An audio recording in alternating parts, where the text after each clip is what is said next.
বিসমিল্লাহির রহমানির রহিম। টঙ্গী সরকারি কলেজের ইসলামের ইতিহাস ও সংস্কৃতি বিভাগের অনার্স চতুর্থ বর্ষের প্রিয় শিক্ষার্থীরা, আসসালামু আলাইকুম। আশা করি আল্লাহর অশেষ মেহেরবানিতে তোমরা সবাই সুস্থ আছো, নিরাপদে আছো।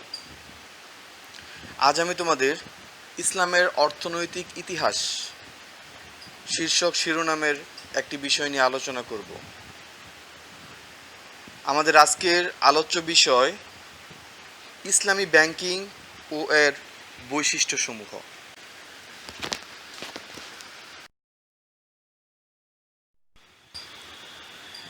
প্রথমে জানব ইসলামী ব্যাংকিং কি। ইসলামী ব্যাংক একটি ভিন্ন প্রকৃতির ব্যাংক। সমকালীন বিশ্বে ইসলামী ব্যাংকিং ব্যবস্থা এক সম্পূর্ণ নতুন ধারা, এক নতুন চিন্তাধারা ও এক নতুন দিগন্তের উন্মোচন ঘটিয়েছে।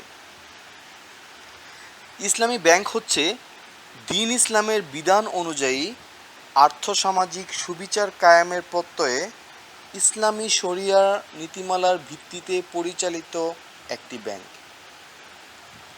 ইসলামী ব্যাংক ইসলামী নীতিমালার আলোকে ব্যাংকিং ব্যবস্থা বাস্তবায়নের লক্ষ্যে পরিচালিত একটি আর্থিক প্রতিষ্ঠান।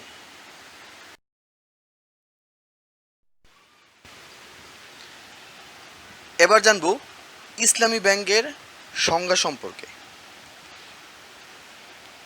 ইসলামী সম্মেলন সংস্থা তথা ওআইসি ইসলামী ব্যাংকের একটি সুনির্দিষ্ট ও সহজবোধ্য সংজ্ঞা নির্ধারণ করে দিয়েছে। সংজ্ঞাটি হচ্ছে, ইসলামী ব্যাংক হচ্ছে এমন একটি আর্থিক প্রতিষ্ঠান যা তার বিধিবিধান, নিয়মাবলী ও কর্মপদ্ধতির মধ্য দিয়ে ইসলামী শরিয়াহ নীতিমালার প্রতি সুস্পষ্ট আনুগত্য প্রকাশ করে এবং তার সব প্রকার কার্যক্রমে সুদের লেনদেন সম্পূর্ণ বর্জন করে। ইসলামী ব্যাংকের একটি সুন্দর সংজ্ঞা প্রদান করেছেন প্রখ্যাত অর্থনীতিবিদ professor doctor M A Hamid. তার মতে, ইসলামী ব্যাংকিং হলো এমন একটি আর্থিক প্রতিষ্ঠান যা ইসলামী সমাজের আর্থসামাজিক লক্ষ্যসমূহ অর্জনের উদ্দেশ্যে ইসলামী শরিয়া নীতিমালার অনুসারে বিশেষভাবে রিবা পরিহার করে তার সব কর্মকাণ্ড পরিচালনা করে।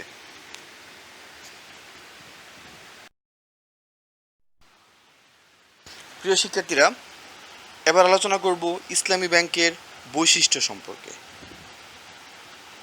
ইসলামী ব্যাংক কতগুলো অনন্য বৈশিষ্ট্যের কারণে গতানুগতিক ব্যাংক ব্যবস্থা থেকে সম্পূর্ণ আলাদা।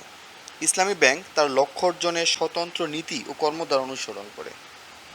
সেসব নীতি ও কর্মপদ্ধতির মধ্যে এ ব্যাংক ব্যবস্থার বৈশিষ্ট্যগুলো স্পষ্ট। ইসলামী ব্যাংকের বৈশিষ্ট্য সমূহ নিম্নরূপ।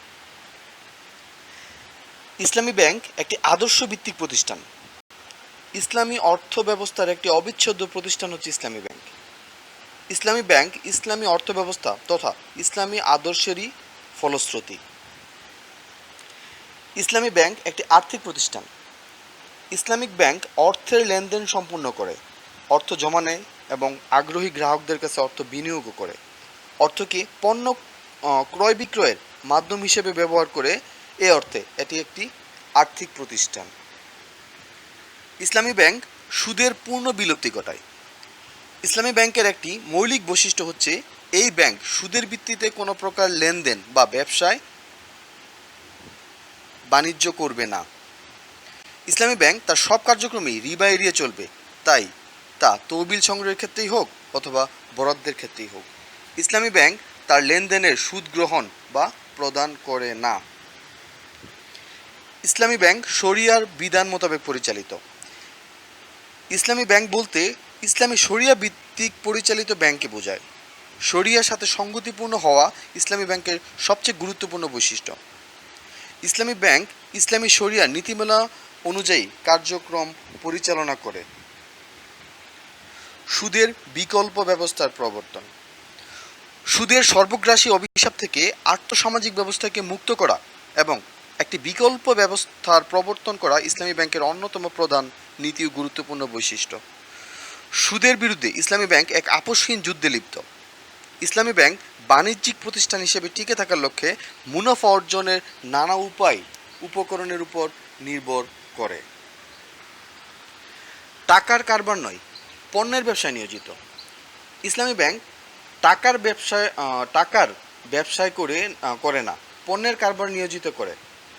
ইসলামী ব্যাংক বিভিন্ন বেচাকেনার পদ্ধতি যেমন রাহ মুরাবাহা, রাহ মুয়াজ্জাল, রাহ সালাম, রাহ ইহতিসানা, রাহ মুজাদিয়া, ইজারা বিল বা প্রভৃতি পদ্ধতিতে বিনিয়োগ করে।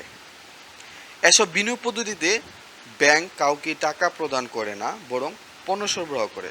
আল্লাহ মানুষকে ব্যবসা বাণিজ্য করার অনুমতি দিয়েছেন, অর্থাৎ অর্থের বিনিময়ে দ্রব্য সামগ্রী ও সেবা ক্রয় এবং পুনরায় অর্থের বিনিময়ে তা বিক্রয় করা বৈধ। দাতা গ্রহীতা নয়, অংশীদারিত্বের সম্পর্ক। ইসলামী ব্যাংক ব্যবস্থায় সঞ্চয়কারীদের লাভ লোকসান ব্যাংকের লাভ লোকসানের সাথে সম্পর্কযুক্ত। আবার ব্যাংকের অংশীদারি ভিত্তিক বিনিয়োগের লাভ লোকসান বিনিয়োগ গ্রহীতাদের ব্যবসায়িক ফলাফলের উপর নির্ভরশীল।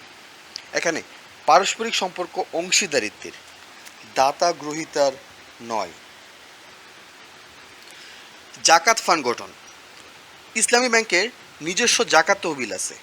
উক্ত তহবিলে ব্যাংকের সম্পদ ও আয়ের জাকাত ব্যাংকের গ্রাহক ও জনগণের স্বেচ্ছা প্রদত্ত জাকাত জমা হয়। জাকাত তহবিলে অর্থ কোরআন নির্দেশিত খাতে বন্টন করা হয়। সাম্প্রদায়িক নয়, সর্বজনীন ব্যাংক। প্রকৃতিগতভাবে ইসলামী ব্যাংক হচ্ছে একটি সর্বজনীন ব্যাংক। ইসলামী ব্যাংক কোনো বিশেষ ধর্মীয় সম্প্রদায় বা গোষ্ঠীর ব্যাংক নয়। এটি বিশেষ কোনো অর্থনৈতিক শ্রেণীরও ব্যাংক নয়। ইসলামী ব্যাংক গোটা মানব জাতির জন্য। এটি ধনী দরিদ্র নির্বিশেষে সকলের ব্যাংক। ইসলামী ব্যাংক মানুষের কল্যাণ অকল্যাণের সাথে সম্পৃক্ত। মানুষের কল্যাণ অকল্যাণের প্রতি প্রচলিত গতানুগতিক সুদভিত্তিক ব্যাংকগুলো দৃষ্টি দেয় না। প্রদেয় ঋণ সুদ আসলে ফেরত আসবে কি না তাই তারা বিবেচনা করে থাকে। মানুষের কল্যাণ অকল্যাণের ব্যাপারে তারা নিরপেক্ষ। ইসলামী ব্যাংক এই দিকটিতে বিশেষ করে খেয়াল রাখে। সামাজিক উন্নয়ন ও কল্যাণের প্রতি তারা দৃষ্টি দেয়। কর্পোরেট সামাজিক দায়বদ্ধতা পরিপালন, দাতব্য সামাজিক কার্যক্রম পরিচালনা করা, সমাজের অন্য সব জনগোষ্ঠীর কাছে আর্থিক সেবা পৌঁছানো, পরিবেশ ও সমাজের উপর ইসলামী ব্যাংক কর্তৃক অর্থায়িত প্রকল্পসমূহের প্রভাব বিশেষভাবে যাচাই করা হয়। ব্যক্তিগত লাভালাভের দৃষ্টিতে লাভজনক হলেও সমাজের জন্য, পরিবেশের জন্য ক্ষতিকর বিবেচিত কোনো প্রকল্পে ইসলামী ব্যাংক অর্থ বিনিয়োগ করে না। প্রিয় শিক্ষার্থীরা, আজ এই পর্যন্তই। সবাই ভালো থেকো, নিরাপদে থেকো। আল্লাহ হাফেজ।